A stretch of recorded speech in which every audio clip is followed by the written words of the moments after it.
Bonjour, bonsoir à tous. Alors aujourd'hui pour la porte du temps, l'interview, j'ai le plaisir de recevoir Cyril Arnaud. Cyril, bonjour. Pascal. Est-ce que tu peux nous expliquer un petit peu ton parcours, comment t'en es venu, de la passion à mon métier. Ça devienne un métier, oui. D'accord. Bien, la curiosité avant tout, déjà bien sûr le plaisir de la magie. Tout enfant de 10 ans veut sa boîte de magie à Noël, j'ai eu la mienne. Bien sûr surpris de voir que c'est que du plastique et des notices. Mais j'ai toujours été quand même passionné par la magie, j'ai suivi les émissions, j'ai été après, moi je suis parisien, donc dans Paris on a beaucoup de magasins de magie, donc on a acheté j'achetais des petits tours, mes parents m'offraient des tours également. Et puis en fait de là, plus tard en grandissant, je me suis alors orienté sans le savoir vers tout ce qui est magie mentale, divination, prédiction, télépathie. D'accord. Là ensuite j'ai découvert le mentalisme, qui est un peu plus complexe, qui est vraiment sur le développement personnel. Et enfin l'hypnose. D'accord. Tu as fait une formation ou pas? Oui. Alors, j'ai d'abord voulu me documenter par moi-même, apprendre vraiment le lexique, quelles hypnoses différentes il pouvait y avoir, de manière à ce que lorsque j'allais assister à ma première formation, de pouvoir au moins de savoir de quoi ça parlait et de mieux assimiler ce que l'on allait m'apprendre. J'ai fait quelques tests avec des soirées entre amis, voilà, qui à ma grande surprise, ça marchait, je ne sais pas pourquoi ça marchait, mais ça fonctionnait par rapport à tout ce que j'avais lu. En fait, c'est comme si mon inconscient, à force de lire, de se documenter, m'avait mis une notice. Et après, bien sûr, j'ai fait une formation, et qui là, où j'ai appris un peu comment fonctionne le conscient, l'inconscient, et comment on peut arriver en fait à faire prendre le pas l'un sur l'autre. C'est le but de l'hypnose, de l'état modifié de conscience. D'accord. Bon, tu connais bien sûr la série Le Mentaliste, obligé? Oui, tout à fait. Voilà. Alors, une question par rapport à ça, est-ce que cette série, des gens comme toi, donc, qui sont professionnels là-dedans, est-ce que tu penses que ça vous a aidé, que ça a avancé les choses? Bien sûr, ça a aidé, ça a accentué l'effet de mode, on peut dire ça, parce que forcément, quand on voit quelque chose à la télé et qu'on voit qu'en fait, il y a des spectacles qui existent là-dessus basés sur cet effet-là, c'est intéressant. Donc bien sûr, moi je me suis mis un petit peu professionnellement dans cette voie-là, 6-8 mois avant que la série arrive en France. Je la connaissais déjà avant. Dans la série de mentalisme, c'est vraiment du mentalisme pur qu'il emploie, c'est pas de la magie mentale. Magie mentale, on fait un spectacle, on a des numéros, des jeux de cartes, on a des livres, on a des accessoires, des ustensiles. Grâce à ça, on arrive à proposer les mêmes effets. Le mentaliste, lui, comme dans la série télé, utilise uniquement la psychologie, la suggestion, l'hypnose, la PNL et encore d'autres techniques pour arriver à optimiser le comportement, la communication, bien sûr faire des suggestions, induire, persuader, etc.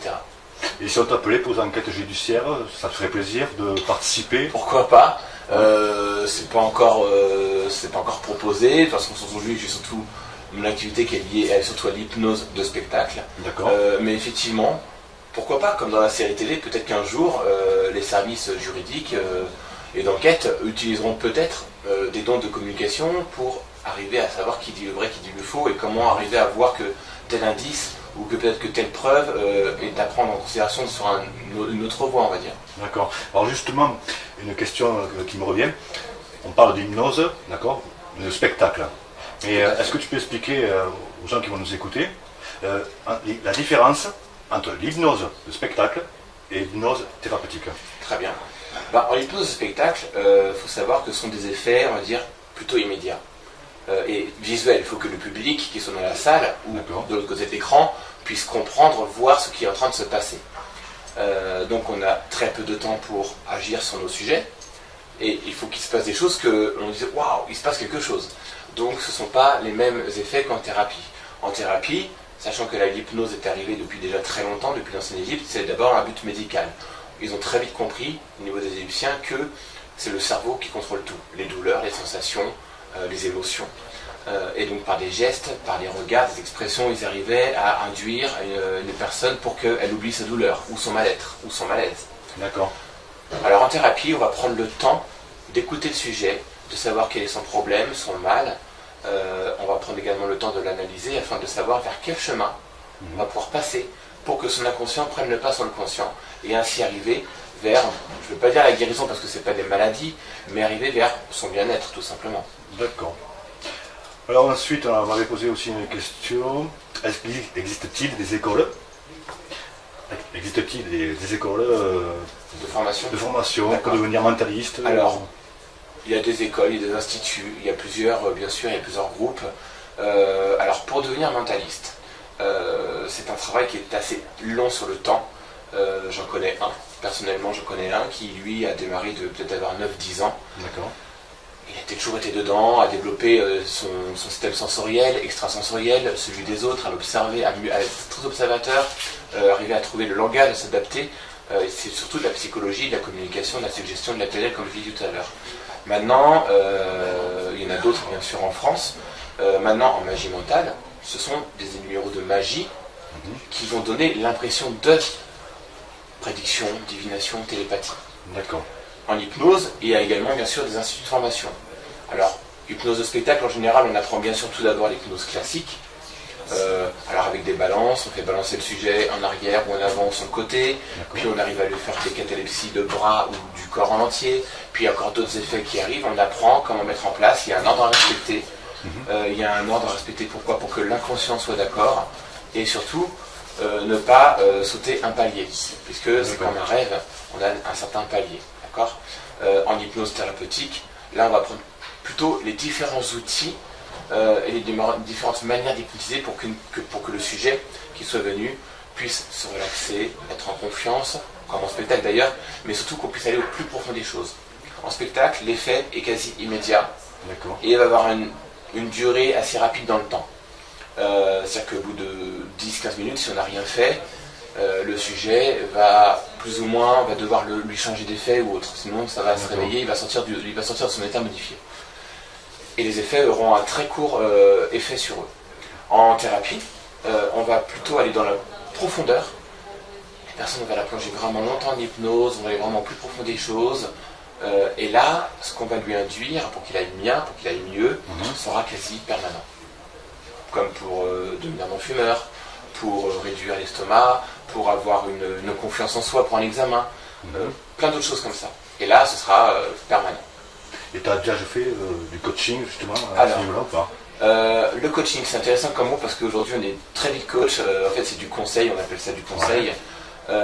Alors, ça m'est arrivé bien sûr, quelques fois pour des proches, pour des personnes qu'on m'a présentées, de le faire.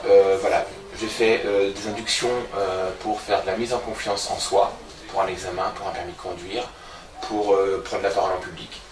J'en ai fait également pour quelques fois pour faire devenir non-fumeur, mais j'ai pas pris assez le temps de mettre ça en pratique sur du long terme parce que j'ai mes spectacles et j'ai mon activité qui me prend quand même beaucoup de temps.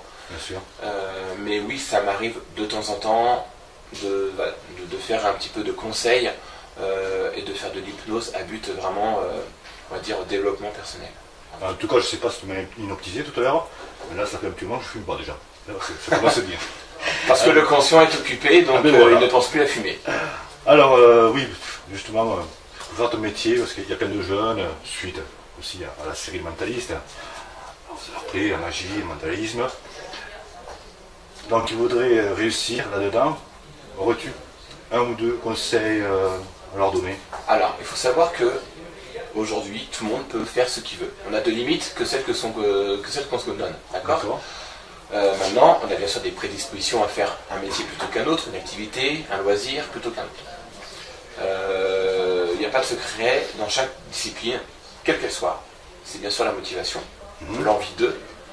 Et bien souvent, c'est parce qu'on aura des obstacles et que malgré les obstacles, on va quand même travailler, essayer de comprendre pourquoi ça ne fonctionne pas, de mettre en place des actions qui font faire que ça va fonctionner, qu'on va se dire c'est vraiment ça que je veux faire.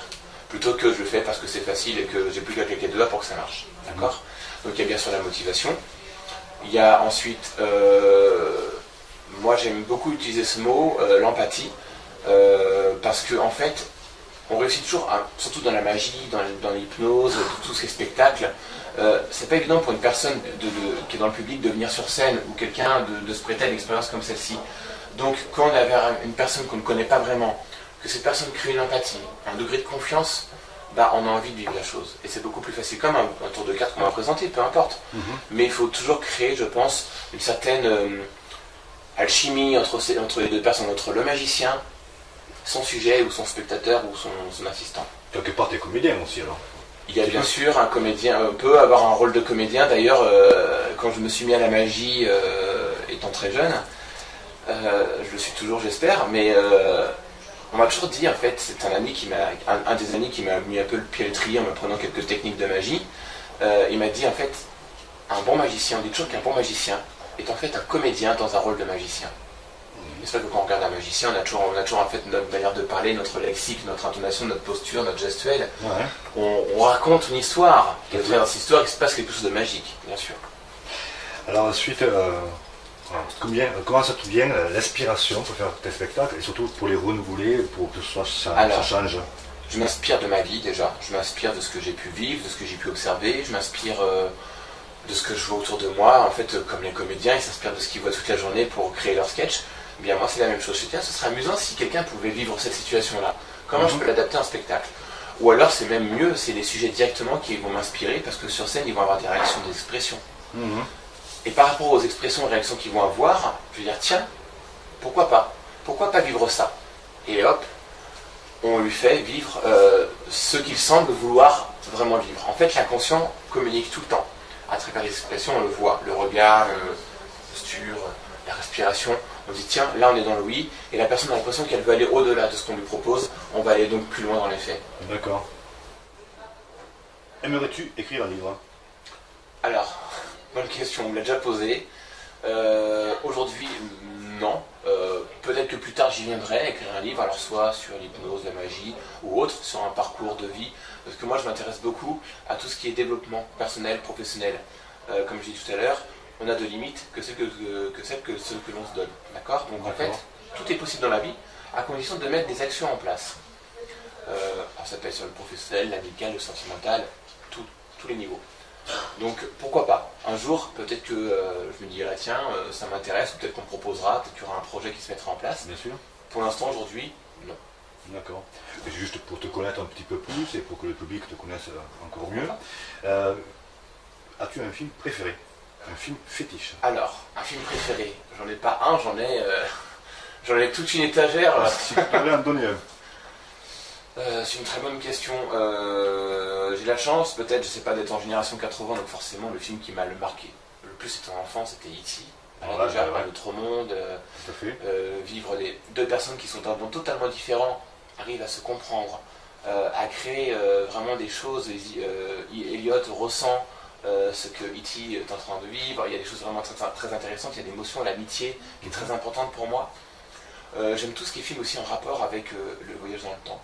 Alors que ce soit des films sérieux ou un peu tirés en comédie, Retour vers le futur, la trilogie bien sûr, il y a des films comme Fréquence interdite où on n'a que des rebondissements de situation qu'on se dit qu'en fait, mais si je change un petit détail de ma vie, il y aura forcément des incidences après. C'est vrai. Et ça on n'y pense pas assez. L'effet papillon. C'est un effet papillon également, qui est également un autre film avec Ashton Kutcher. Tout à fait. Qui est vraiment un très bon film. En fait, et en fait on se dit mince, si dans ma journée je fais tout ce que j'ai à faire, à dire, bon, au moins je ne regretterai pas, parce qu'on ne peut pas revenir en arrière, bien sûr. On n'a pas de machine à voyager dans le temps encore aujourd'hui. Donc autant faire ce qu'on a à faire et à dire lorsqu'on a envie, et au moins on n'a pas de regrets, et au moins c'est nous qui construisons notre futur par rapport à notre présent. D'accord. Est-ce que tu penses qu'un jour tu pourrais arriver à changer de cap et passer de l'hypnose au spectacle, d'accord, et le mentalisme, et passer à l'hypnose thérapeutique?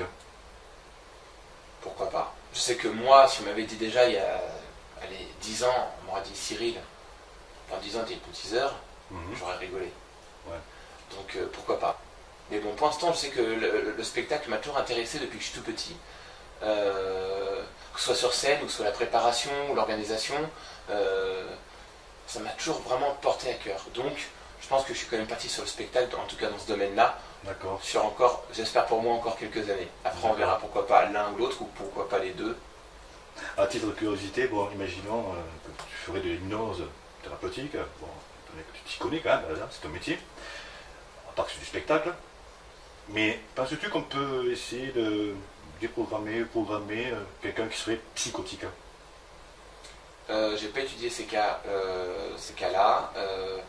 Alors, en cas de psychotique, on ne peut pas dire programmer, déprogrammer, parce qu'en fait, une personne qui va être psychotique, c'est comme si elle avait déjà un programme en elle. C'est-à-dire qu'en fait, cette personne-là, elle a certainement un vécu ou une histoire à elle qui fait que elle est devenue comme ça.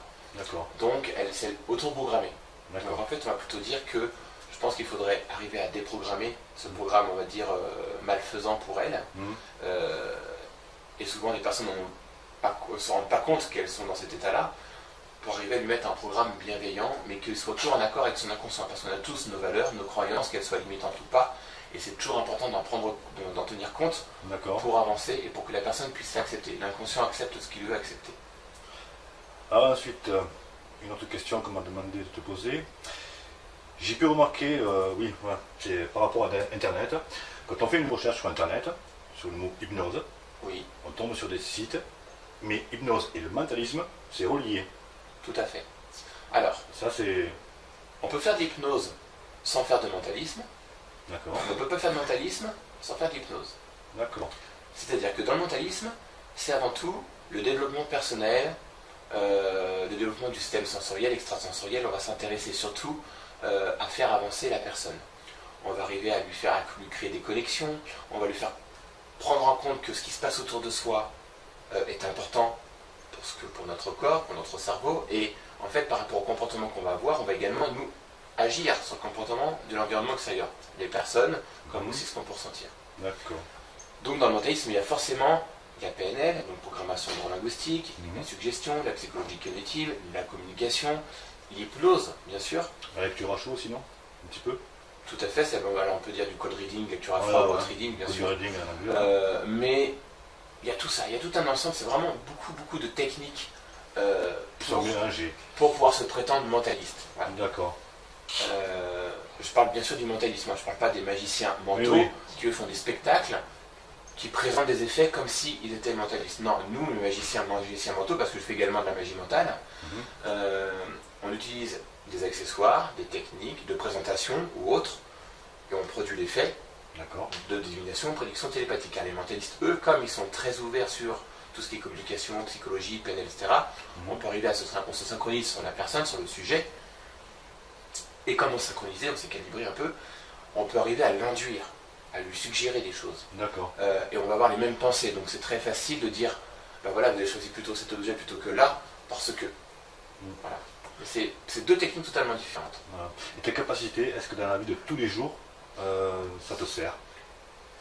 Alors, ça peut servir dans la vie de tous les jours. Je ne sais pas si moi je m'en sers par réflexe ou comme cela, mais oui, bien sûr, on peut très bien, quand on achète un produit, on peut toujours dire, négocier quand on achète une voiture par exemple. Voilà. On peut toujours utiliser ça pour faire une remise commerciale par rapport aux commerçants qui nous vendent le produit. On peut très bien aussi utiliser autour d'une discussion entre amis. Moi je m'amuse de temps en temps avec des petits jeux comme cela, à essayer de faire dire un mot, de faire créer un geste.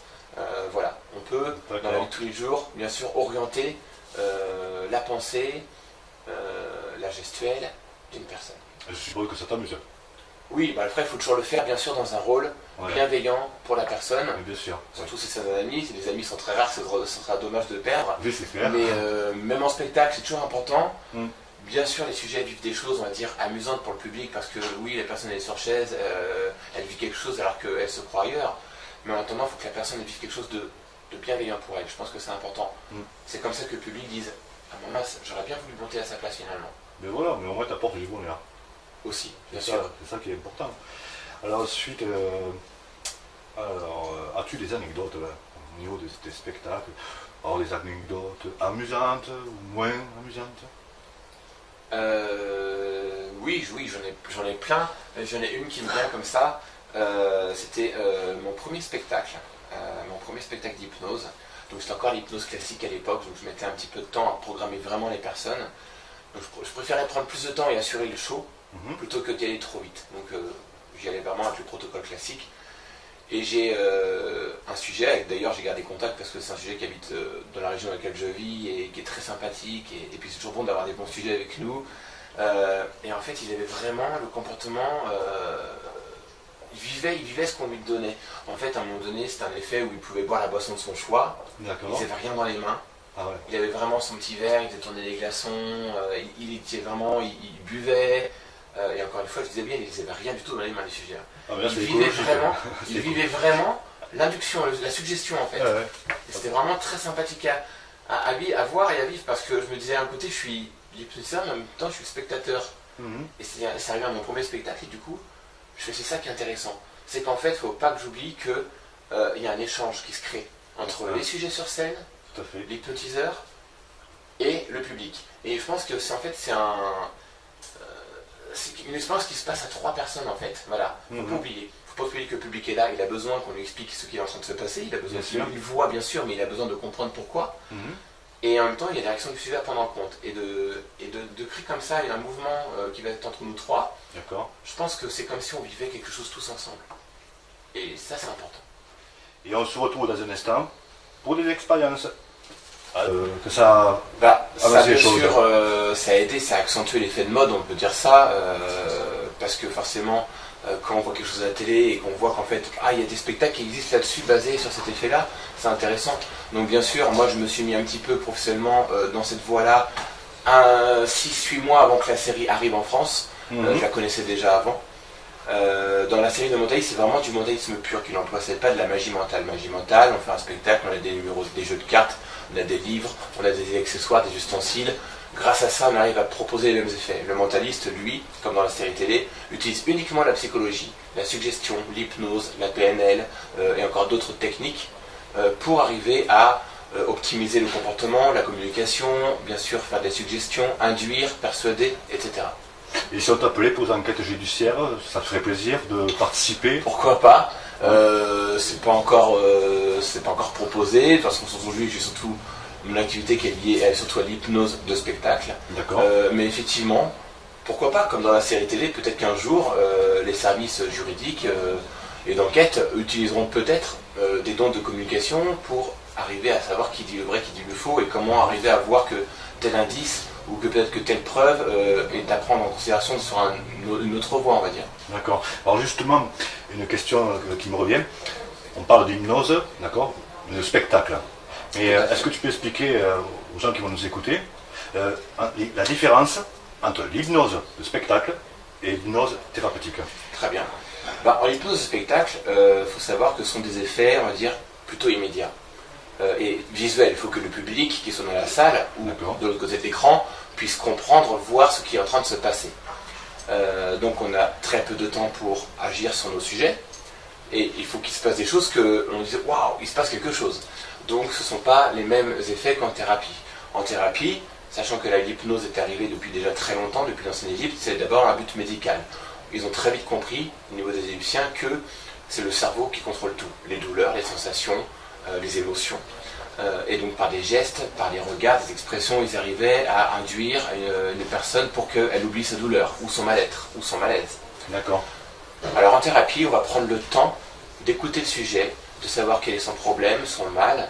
On va prendre également le temps de l'analyser afin de savoir vers quel chemin on va pouvoir passer pour que son inconscient prenne le pas sur le conscient et ainsi arriver vers, je ne veux pas dire la guérison parce que ce n'est pas des maladies, mais arriver vers son bien-être tout simplement. D'accord. Alors ensuite, on m'avait posé aussi une question. Existe-t-il des écoles des écoles de formation pour devenir mentaliste? Alors, il y a des écoles, il y a des instituts, il y a plusieurs, bien sûr, il y a plusieurs groupes. Alors ensuite, on m'avait posé aussi une question. Existe-t-il des écoles des écoles de formation pour devenir mentaliste? Alors, il y a des écoles, il y a des instituts, il y a plusieurs, bien sûr, il y a plusieurs groupes.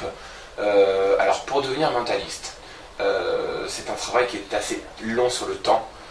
J'en connais un, personnellement j'en connais un qui lui a démarré de peut-être avoir 9-10 ans. D'accord. Il a toujours été dedans, a développé son système sensoriel, extrasensoriel, celui des autres, à l'observer, à être très observateur, arriver à trouver le langage, à s'adapter. C'est surtout de la psychologie, de la communication, de la suggestion, de la PNL, comme je l'ai dit tout à l'heure. Maintenant, il y en a d'autres bien sûr en France. Maintenant en magie mentale, ce sont des numéros de magie qui vont donner l'impression de prédiction, divination, télépathie. D'accord. En hypnose, il y a également bien sûr des instituts de formation. Alors, hypnose de spectacle, en général, on apprend bien sûr tout d'abord l'hypnose classique.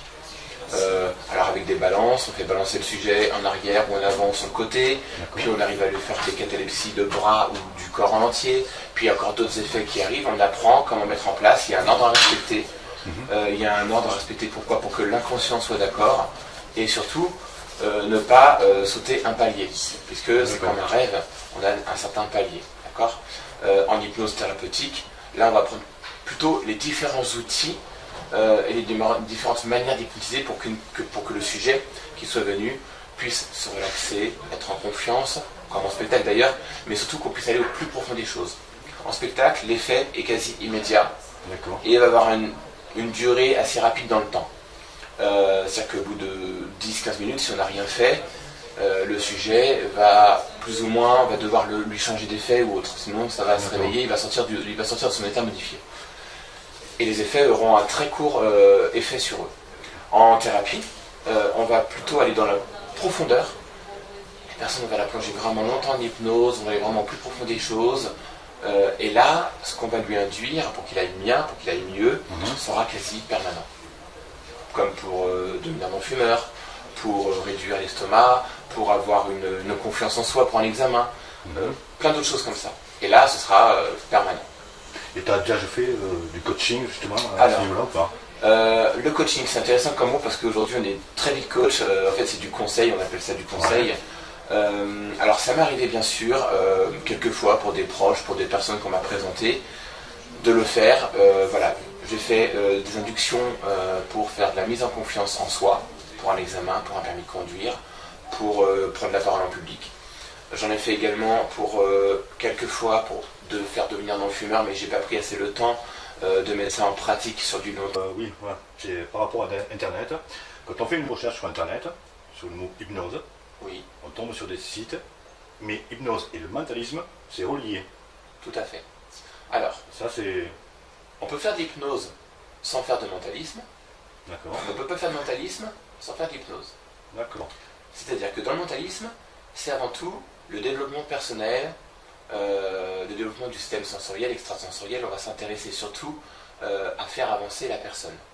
On va arriver à lui créer des connexions, on va lui faire prendre en compte que ce qui se passe autour de soi est important pour notre corps, pour notre cerveau, et en fait par rapport au comportement qu'on va avoir, on va également nous agir sur le comportement de l'environnement extérieur, les personnes, comme aussi ce qu'on peut ressentir. D'accord. Donc dans le mentalisme, il y a forcément la PNL, donc programmation neurolinguistique, la suggestion, la psychologie cognitive, la communication, l'hypnose, bien sûr. La lecture à chaud sinon, un petit peu. Tout à fait, alors on peut dire du code reading, lecture à froid, code reading, bien sûr. Reading, mais il y a tout ça, il y a tout un ensemble, c'est vraiment beaucoup de techniques pour pouvoir se prétendre mentaliste. Voilà. D'accord. Je parle bien sûr du mentalisme, je ne parle pas des magiciens mentaux qui eux font des spectacles, qui présentent des effets comme s'ils étaient mentalistes. Non, nous, les magiciens mentaux, parce que je fais également de la magie mentale, on utilise des accessoires, des techniques de présentation ou autres, et on produit l'effet de divination, prédiction télépathique. Les mentalistes, eux, comme ils sont très ouverts sur tout ce qui est communication, psychologie, PNL, etc., on peut arriver on se synchronise sur la personne, sur le sujet, et comme on s'est synchronisé, on s'est calibré un peu, on peut arriver à l'induire, à lui suggérer des choses. D'accord. Et on va avoir les mêmes pensées, donc c'est très facile de dire, ben voilà, vous avez choisi plutôt cet objet plutôt que là, parce que... Voilà. C'est deux techniques totalement différentes. Voilà. Et tes capacités, est-ce que dans la vie de tous les jours, ça te sert? Alors, ça peut servir dans la vie de tous les jours. Je ne sais pas si moi je m'en sers par réflexe ou comme cela, mais oui, bien sûr, on peut très bien, quand on achète un produit, on peut toujours dire, négocier quand on achète une voiture par exemple. On peut toujours utiliser ça pour faire une remise commerciale par rapport aux commerçants qui nous vendent le produit. On peut très bien aussi utiliser autour d'une discussion entre amis. Moi je m'amuse de temps en temps avec des petits jeux comme cela, à essayer de faire dire un mot, de faire créer un geste. Voilà, on peut dans la vie de tous les jours bien sûr orienter la pensée, la gestuelle d'une personne. Je suppose que ça t'amuse. Oui, après il faut toujours le faire bien sûr dans un rôle bienveillant pour la personne. Bien sûr. Surtout si c'est un ami, si les amis sont très rares, ce sera dommage de perdre. Oui, c'est clair. Mais même en spectacle, c'est toujours important, bien sûr, proche pour des personnes qu'on m'a présentées, de le faire. Voilà, j'ai fait des inductions pour faire de la mise en confiance en soi, pour un examen, pour un permis de conduire, pour prendre la parole en public. J'en ai fait également pour quelques fois pour faire devenir non-fumeur, mais j'ai pas pris assez le temps de mettre ça en pratique sur du long terme parce que j'ai mes spectacles et j'ai mon activité qui me prend quand même beaucoup de temps. Bien sûr. Mais oui, ça m'arrive de temps en temps de faire un petit peu de conseils et de faire de l'hypnose à but vraiment, on va dire, développement personnel.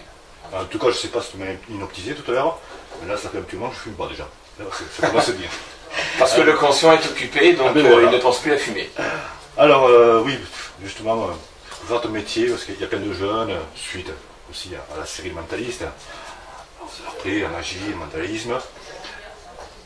Donc, ils voudraient réussir là-dedans.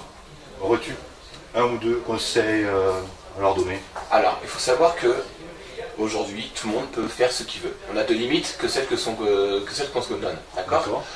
Maintenant, on a bien sûr des prédispositions à faire un métier plutôt qu'un autre, une activité, un loisir plutôt qu'un autre. Il n'y a pas de secret dans chaque discipline, quelle qu'elle soit. C'est bien sûr la motivation, l'envie d'eux. Et bien souvent, c'est parce qu'on aura des obstacles et que malgré les obstacles, on va quand même travailler, essayer de comprendre pourquoi ça ne fonctionne pas, de mettre en place des actions qui font faire que ça va fonctionner, qu'on va se dire c'est vraiment ça que je veux faire. Plutôt que je le fais parce que c'est facile et que j'ai plus qu'à claquer de doigts pour que ça marche. D'accord. Donc il y a bien sûr la motivation.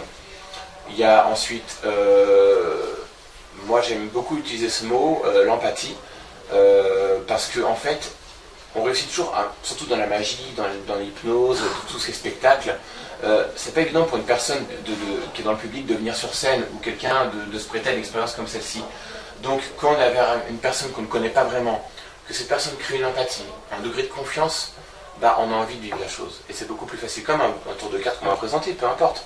Mais il faut toujours créer, je pense, une certaine alchimie entre les deux personnes, entre le magicien, son sujet ou son spectateur ou son assistant. Quelque part, tu es comédien aussi alors. Il y a bien sûr un comédien, peut avoir un rôle de comédien. D'ailleurs, quand je me suis mis à la magie étant très jeune, je le suis toujours, j'espère, mais on m'a toujours dit, en fait, c'est un des amis qui m'a mis un peu le pied à l'étrier en m'apprenant quelques techniques de magie. Il m'a dit, en fait, un bon magicien, on dit toujours qu'un bon magicien est en fait un comédien dans un rôle de magicien. C'est vrai que quand on regarde un magicien, on a toujours en fait notre manière de parler, notre lexique, notre intonation, notre posture, notre gestuelle. Ouais. On raconte une histoire. Et à travers cette histoire, il se passe quelque chose de magique, bien sûr. Alors ensuite, d'accord. Alors ensuite, on m'avait posé aussi une question. Existe-t-il des écoles des écoles de formation pour devenir mentaliste? Alors, il y a des écoles, il y a des instituts, il y a plusieurs, bien sûr, il y a plusieurs groupes. Alors, pour devenir mentaliste, c'est un travail qui est assez long sur le temps. J'en connais un, personnellement, j'en connais un qui, lui, a démarré de peut-être avoir 9-10 ans. D'accord. Il a toujours été dedans, a développé son système sensoriel, extrasensoriel, celui des autres, à l'observer, à être très observateur, arriver à trouver le langage, à s'adapter. C'est surtout de la psychologie, de la communication, de la suggestion, de la PNL, comme je l'ai dit tout à l'heure. Maintenant, il y en a d'autres bien sûr en France. Maintenant, en magie mentale, ce sont des numéros de magie qui vont donner l'impression de prédiction, divination, télépathie. D'accord. En hypnose, il y a également bien sûr des instituts de formation. Alors, hypnose de spectacle, en général, on apprend bien sûr tout d'abord l'hypnose classique. Alors avec des balances, on fait balancer le sujet en arrière ou en avant ou sur le côté, puis on arrive à lui faire des catalepsies de bras ou du corps en entier, puis il y a encore d'autres effets qui arrivent, on apprend comment mettre en place, il y a un ordre à respecter.